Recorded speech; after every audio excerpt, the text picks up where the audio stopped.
નમસ્કાર દર્શક મિત્રો, હું છું રૂપલ વણિચિયા. સંપૂર્ણ ન્યૂઝમાં આપનું સ્વાગત છે. ડીસામાં ફટાકડાની ગેરકાયદેસર ફેક્ટરીમાં થયેલા બ્લાસ્ટ કેસમાં મુખ્ય આરોપીઓને સબ જેલમાં મોકલવામાં આવ્યા છે. આ કેસમાં ફેક્ટરી માલિક ખૂબચંદ રેણુમલ મોહનાની અને તેમના પુત્ર દીપક મોહનાનીના 8 દિવસના રિમાન્ડ પૂરા થતા કોર્ટે આ આદેશ આપ્યો છે.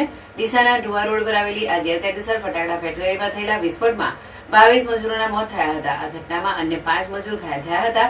આ ઘટનાને સમગ્ર દેશનું ધ્યાન ખેંચ્યું હતું. બનાસકાંઠા પોલીસે તાત્કાલિક ધોરણે પિતા પુત્રની ધરપકડ કરી હતી.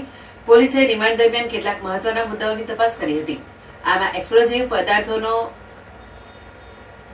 પદાર્થોનો ભેદ, મજૂરોની ભરતી પ્રક્રિયા, સંગ્રહિત માલનો જથ્થો અને લાયસન્સ વગર ફટાકડા બનાવવાની પ્રવૃત્તિ અંગેની વિગતો સામેલ છે. પોલીસ તપાસમાં સામે આવ્યું છે કે આરોપીઓ લાયસન્સ વગર ફટાકડાનું ઉત્પાદન અને સંગ્રહ કરી રહ્યા હતા. રિમાન્ડ પૂરા થતા આજે બંને આરોપીને ડીસા કોર્ટમાં રજૂ કરવામાં આવ્યા હતા, જ્યાં કોર્ટે તેમને સબ જેલમાં મોકલવાનો આદેશ આપ્યો હતો.